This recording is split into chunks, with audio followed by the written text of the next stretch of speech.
Hello and welcome to the Brainiac. My name is Himanshi. If you are new to the channel, don't forget to hit the subscribe button. हम यहाँ discuss करते हैं the top most current affairs of the day. आज की date है 26th of May. So let's get started. तो कल मैंने आपसे क्वेश्चन पूछा था अबाउट वर्ल्ड बैंक ग्रुप और आपको बताना था कि इससे रिलेटेड 5 और कौन सी इंटरनेशनल ऑर्गेनाइजेशंस जुड़ी हुई हैं।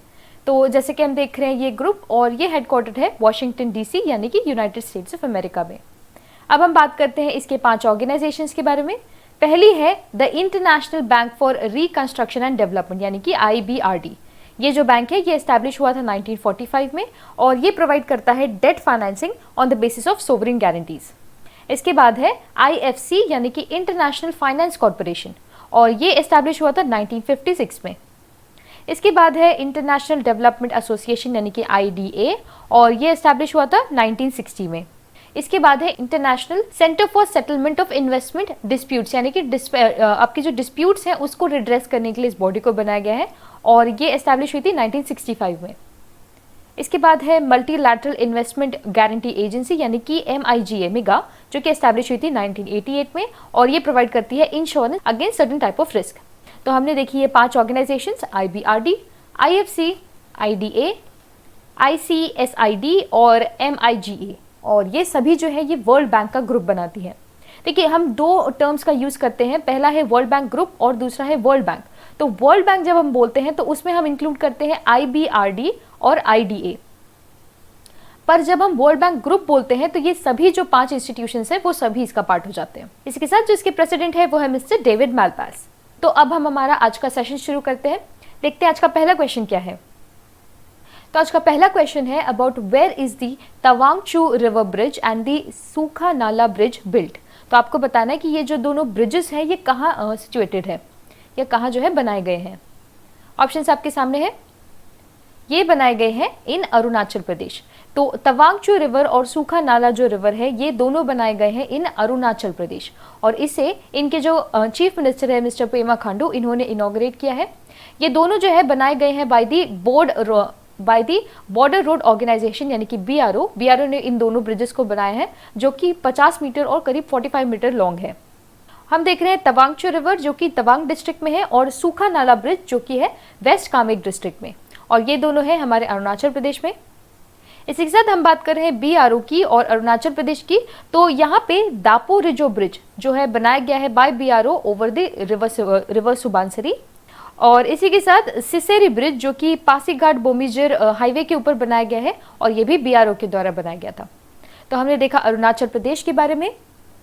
नेक्स्ट क्वेश्चन देखते हैं। नेक्स्ट हमारे पास है कि which bank will lend up to 12,000 crore to the MSME under the government's 100% credit guarantee scheme.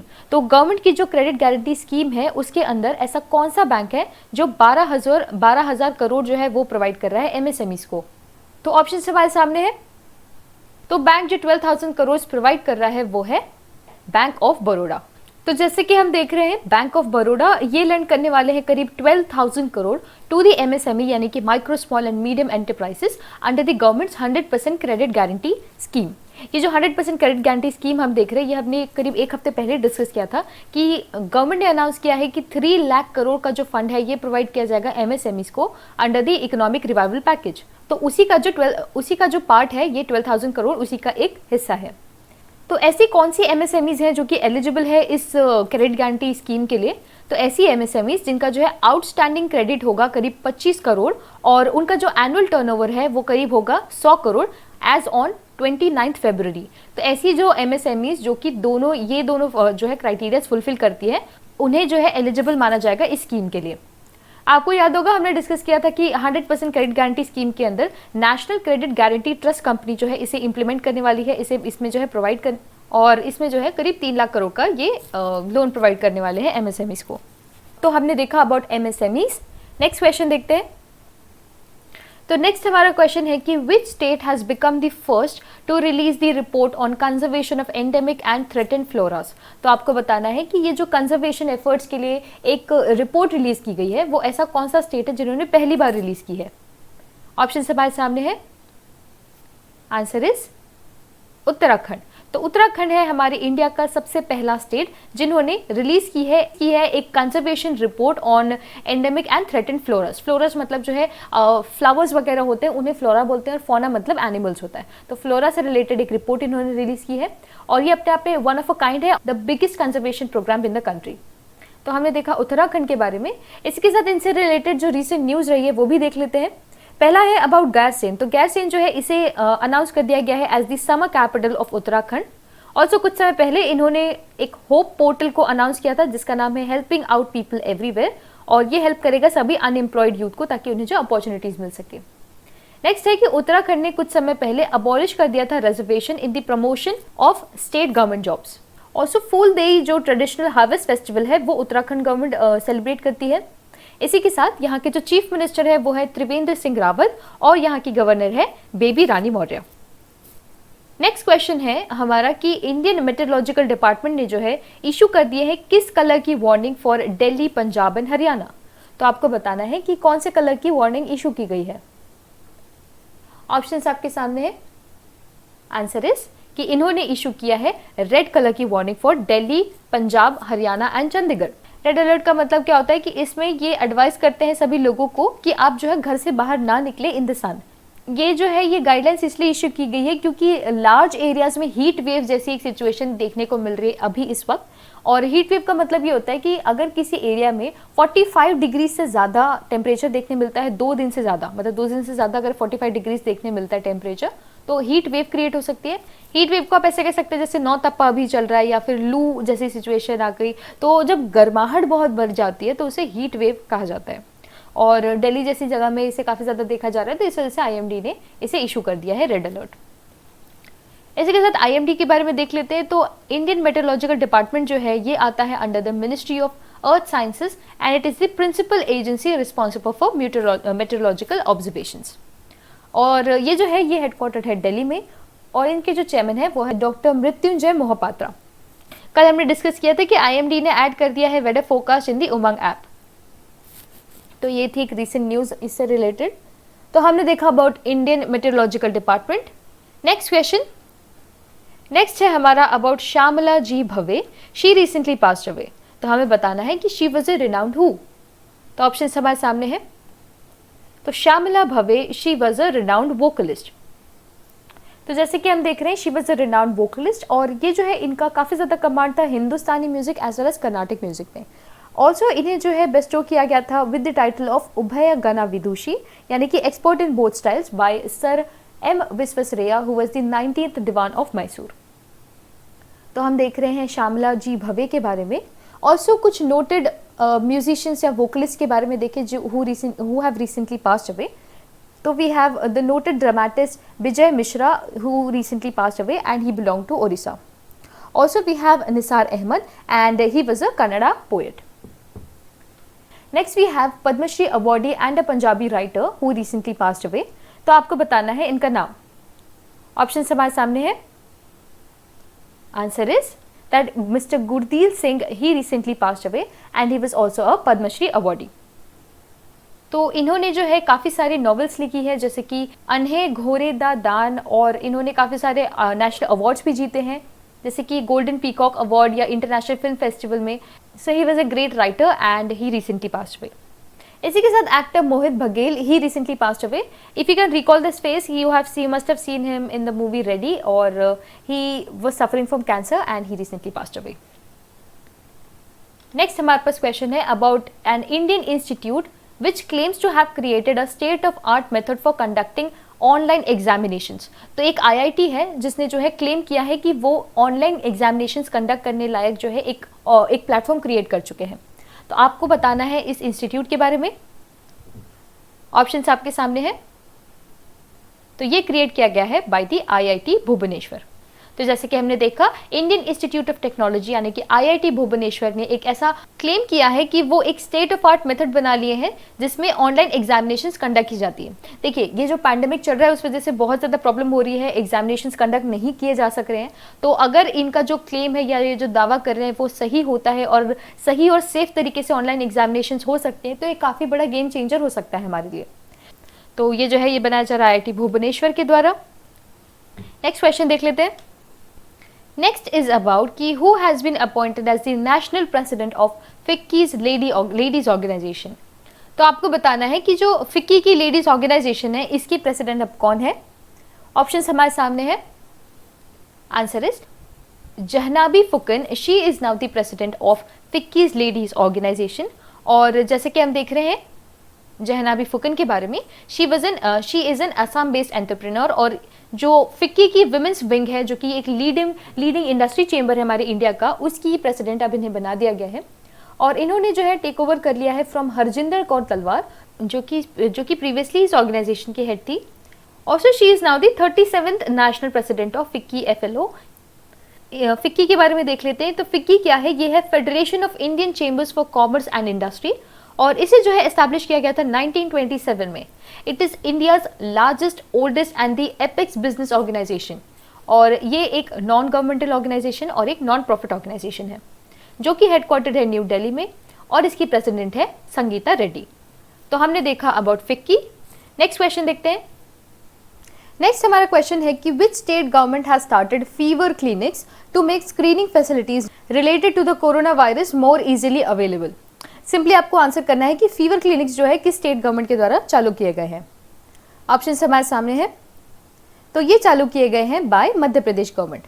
तो जैसे कि हम देख रहे हैं मध्य प्रदेश ने स्टार्ट कर दिए हैं फीवर क्लिनिक्स कि आसानी से लोगों को स्क्रीन किया जा सके। ये जो क्लिनिक्स है ये होंगे government as well as private sector में।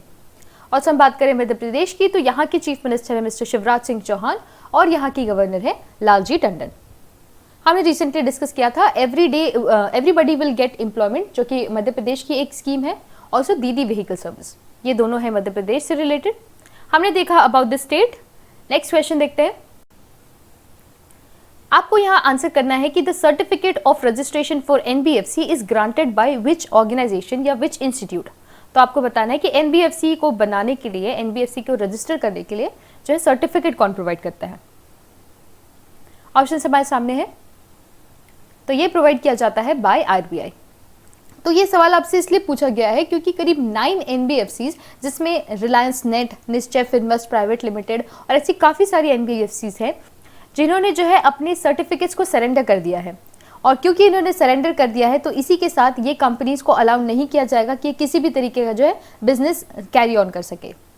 तो जैसे कि हम देख रहे हैं ये 9 NBFCs, और इसीलिए आपके लिए जानना इंपॉर्टेंट है कि ये जो सर्टिफिकेट है ऑफ रजिस्ट्रेशन ये प्रोवाइड किया जाता है by RBI, which are also regulated by RBI and within the framework of RBI act 1934। तो इस एक्ट के अंतर्गत इन्हें रेगुलेट किया जाता है। तो NBFCs के बारे में देख लेते हैं। तो NBFCs क्या होते हैं, ये होते हैं नॉन बैंकिंग फाइनेंशियल कंपनीज, जिन्हें जो है रजिस्टर किया जाता है अंडर द कंपनीज एक्ट 2013। पर ये आता है under the mandate of RBI। इस एक्ट के थ्रू उन्हें रजिस्टर किया जाता है, पर RBI के पास इसका मैंडेट होता है। तो जैसे कि हम देख रहे हैं NBFC के बारे में, तो इसके बारे में अगर आपको सिंपल टर्म्स में बताया जाए तो ये एक ऐसी तरीके की फाइनेंशियल कंपनी होती है, यानी कि फाइनेंस प्रोवाइड करती है, पर ये कोई बैंक नहीं होती। बैंक ना होने के बावजूद भी ये जो है प्रोवाइड करते हैं फाइनेंसेस, और उन्हें कहते हैं NBFCs। और ये जो है काफ़ी सारे एरियाज से डील कर सकते हैं, जैसे लोन्स हो गए, शेयर्स हो गए, स्टॉक्स हो गए। तो हमने देखा NBFCs के बारे में। नेक्स्ट क्वेश्चन देखते हैं। नेक्स्ट है हमारा कि which company has launch the voice bot TIA on WhatsApp. तो आपको बताना है कि ऐसी कौन सी कंपनी है जिन्होंने इस वॉइस बॉट को जो है लॉन्च किया है। ऑप्शन हमारे सामने है। तो ये जो है ये लॉन्च किया गया है बाय टाटा कैपिटल। तो टाटा कैपिटल ने लॉन्च कर दिया है एक वॉइस बॉट जिसका नाम है TIA ऑन व्हाट्सएप। तो इस वॉइस बॉट के थ्रू क्या होगा कि आप बहुत सारी सर्विसेज अवेल कर सकते हैं एज कस्टमर्स, जैसे कि आप नए लोन के लिए जो है ऑप्ट कर सकते हैं, या फिर अपनी जो तकलीफें हैं, क्वेरीज हैं, उनको रिजॉल्व कर सकते हैं, या फिर बहुत सारे जो है इंटरैक्टिव सर्विसेज भी इसमें प्रोवाइड किए जाएंगे जो कि होगा ऑन व्हाट्सएप। तो हमने देखा अबाउट टाटा कैपिटल जो कि लॉन्च कर रहे हैं ये वॉइस बॉट जिसका नाम है TIA। तो नेक्स्ट हमारे पास क्वेश्चन है अबाउट RBI। तो RBI जो है एक्सटेंड कर रहा है credit line of how much amount to the export import bank, यानी कि एग्जिम बैंक को RBI कितना क्रेडिट प्रोवाइड कर रही है। ऑप्शन हमारे सामने है। आंसर इज कि ये प्रोवाइड कर रहे हैं करीब 15,000 करोड़ का जो है credit line to the export import bank. ये जो हम क्रेडिट लाइन देख रहे हैं इसके थ्रू ये फाइनेंशियल असिस्टेंस प्रोवाइड करेंगे सभी एक्सपोर्टर्स और इंपोर्टर्स को, ताकि हमारे इंडिया में जो है बिजनेस फिर से बढ़ सके और इकोनॉमी जितनी भी अभी प्रॉब्लमेटिक चल रही है उसे वापस से ट्रैक पे लाया जा सके। हम देख रहे हैं एग्जिम बैंक के बारे में। तो एग्जिम बैंक जो है ये सेटअप किया गया था इन 1981 under the act of parliament. It is wholly owned by the government of India और इसका जो हेडक्वार्टर है वो है मुंबई में और इसके एमडी हैं मिस्टर डेविड रास्कुइन्हा। तो हमने देखा about EXIM bank. Next question देखते हैं। नेक्स्ट है हमारा about Airtel Africa has partnered with which other organisation to support children and families affected with कोविड-19। तो आपको बताना है कि एयरटेल अफ्रीका ने जो है किसके साथ पार्टनर कर लिया है। ऑप्शन हमारे सामने है। तो इन्होंने पार्टनर कर लिया है विद यूनिसेफ। तो Airtel Africa has partnered with UNICEF to support the children and families affected by कोविड-19। ये जो पार्टनरशिप है इसके थ्रू जो है लर्निंग प्रोवाइड करेंगे, कैश असिस्टेंस प्रोवाइड करेंगे इन सभी फैमिलीज को जो कि पैंडेमिक से अफेक्टेड हैं और ये जो है करीब 133 मिलियन स्कूल एज चिल्ड्रन को जो है बेनिफिट करेगा। हम देख रहे हैं एयरटेल अफ्रीका के बारे में। तो इसकी जो सीईओ है वो है मिस्टर रघुनाथ मांडवा और एग्जीक्यूटिव डायरेक्टर ऑफ यूनिसेफ है हेनरिएटा एच फोर्ड। तो let's see the next question. Next है हमारा कि which institute has mapped out 2 alternative dwarf genes in wheat that can eliminate rice crop residue burning. यानी कि जो भी हम स्टबल बर्निंग जैसी चीज़ देख रहे हैं जो आप देखते हैं हार्वेस्ट सीजन के आसपास होती है, तो उसको एलिमिनेट करने के लिए यानी कि वो चीज़ ना हो, इसलिए कौन से इंस्टीट्यूट ने ड्वार्फ जीन्स के थ्रू व्हीट की वैरायटी प्रोड्यूस की है। ऑप्शन हमारे सामने है। तो ये प्रोड्यूस किया गया है, ये डेवलप किया गया है बाय दी अघरकर रिसर्च इंस्टीट्यूट। तो अघरकर रिसर्च इंस्टीट्यूट के बारे में हमने पहले भी डिस्कस किया है और ये जो है ये एक पुणे बेस्ड इंस्टीट्यूट है और इन्होंने मैप आउट कर लिए हैं 2 ऑल्टरनेटिव ड्वार्फ जीन्स जिनका नाम है RH14 एंड RH18। व्हीट के अंदर जो है इस तरीके के ड्वार्फ जीन्स इन्होंने मैप आउट किए हैं।